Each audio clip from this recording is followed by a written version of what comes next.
धैर्यशील दादांनी 2 मिनिट म्हणत 20-20 मिनिटं चांगलं ठोकलेलं आहे आणि त्यामुळे आता आम्हाला जास्त काय वेळ राहिलेला नाही, कारण आपल्या सर्वांनाच सन्माननीय श्रीकांतजी शिंदे साहेबांचं भाषण प्रामुख्याने ऐकायचं आहे।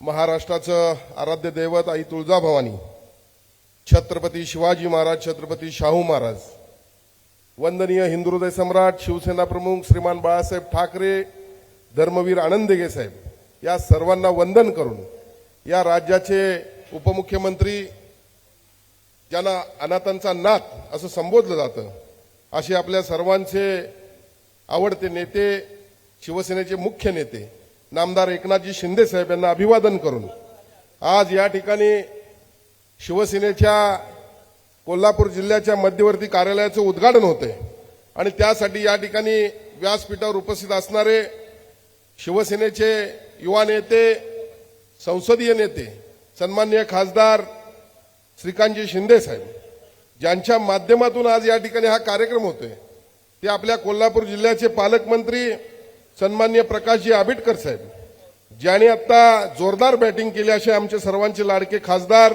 धैर्यशील माने साहेब, सन्माननीय माजी खासदार संजयदादा मंडलिक, आमदार चंद्रदीप नरके, आमदार अशोकराव माने, माजी आमदार सुजित मिंचेकर, शिवसेनेच्या उपनेत्या सन्माननीय एकनाथजी शिंदे साहेबांनी ज्यांच्यावर महिलांचं संघटन करण्याची जबाबदारी दिलेली आहे, अशा माजी आमदार जयश्रीताई जाधव, त्याचबरोबर व्यासपीठावर उपस्थित असणारे शिवसेनेचे जिल्हा प्रमुख सुजित भाऊ चव्हाण, दुसरे जिल्हा प्रमुख रवी माने, महानगराचे अध्यक्ष शिवाजीराव जाधव, युवा सेनेचे सचिव ऋतुराज क्षीरसागर, वीरेंद्र मंडलिक, आमचे या ठिकाणी जालंधर पाटील साहेब आहेत, सर्वच व्यासपीठावर मान्यवर मंडळी आणि खास करून आज या ठिकाणी या कार्यक्रमाला उपस्थित असणारे सर्व शिवसैनिक बंधू, पत्रकार बंधू, आज या ठिकाणी माजी सैनिक देखील आहेत, त्यांचं देखील या ठिकाणी स्वागत करतो।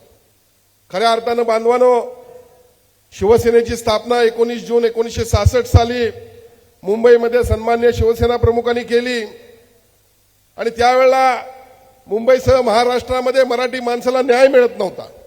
दाक्षिणात्यांकडून प्राबल्य होतं, त्यांचं प्राबल्य होतं, उत्तर भारतीयांचं प्राबल्य होतं, विमा कंपन्यांमध्ये आम्हाला स्थान नव्हतं, बँकांमध्ये आपल्याला नोकऱ्या मिळत नव्हत्या, व्यवसायाच्या माध्यमातून मराठी माणसाची पिछाट चालली होती आणि त्यामुळे मराठी माणसाला न्याय देण्यासाठी सन्माननीय शिवसेना प्रमुखांनी आणि त्यांच्याबरोबर साथीनं लढणारे धर्मवीर आनंद दिघे साहेब यांनी शिवसेनेची स्थापना केली आणि खऱ्या अर्थानं शिवसेनेच्या माध्यमातून मराठी माणसाला न्याय मिळू लागला।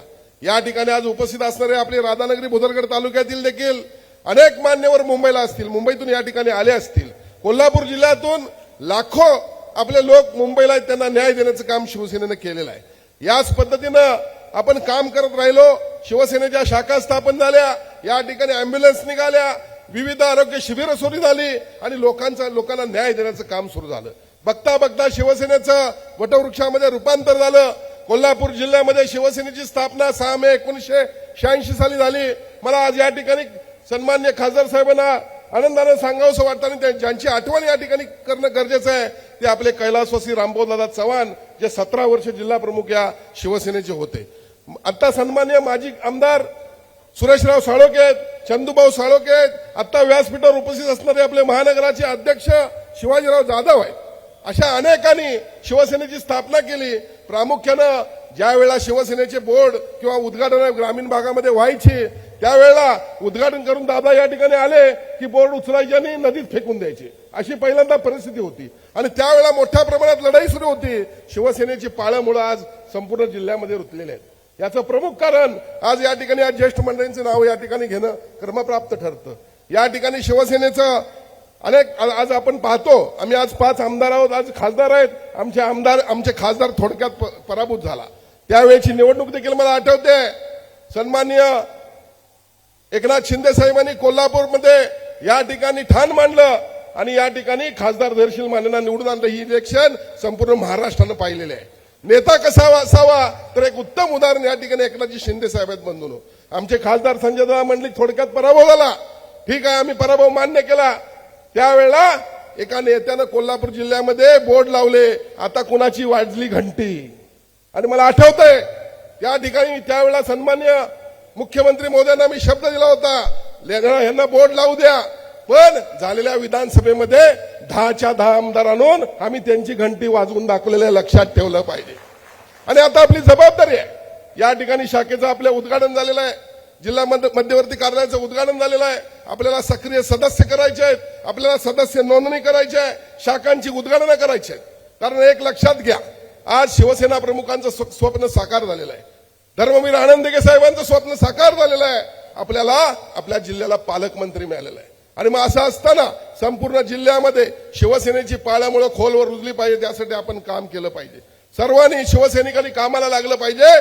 कारण ज्या पद्धतीनं आज खासदार साहेबांनी या ठिकाणी सांगितलं, परवाच्या झालेल्या मेळाव्यामध्ये शिवसेनेच्या वर्धापन दिनाच्या मेळाव्याला मुंबईला साहेबांनी सांगितलेलं आहे, आता तुमच्या निवडणुका झालेल्या आहेत, आमदार निवडून आलेले आहेत, खासदार निवडून आलेले आहेत, पण ज्यांनी तुमच्यासाठी काम केलेलं आहे त्यांच्यासाठी तुम्ही कामाला लागायचं असं साहेबांनी सांगितलेलं आहे. आता ही आपली जबाबदारी आहे. आम्ही तर तुमच्या बरोबर आहोतच, पण तुम्ही देखील कामाला लागलं पाहिजे. विविध गावामध्ये, विविध शहरात, वॉर्डमध्ये शाखा झाल्या पाहिजेत. या ठिकाणी आपली सर्वांची जबाबदारी आहे की येणाऱ्या या निवडणुकीमध्ये जिल्हा परिषदेवरचा अध्यक्ष असेल, महापालिकेचे महापौर असतील, नगरपालिकांमधले महापौर असतील, हे सर्व शिवसेनेच्या निवडून आणण्यासाठी आपण तयारीला लागावं, एवढी विनंती या ठिकाणी आपल्याला करून माझी रजा घेतो. धन्यवाद. जय हिंद, जय महाराष्ट्र, वंदे मातरम. एबीपी माझा, उघडा डोळे बघा नीट.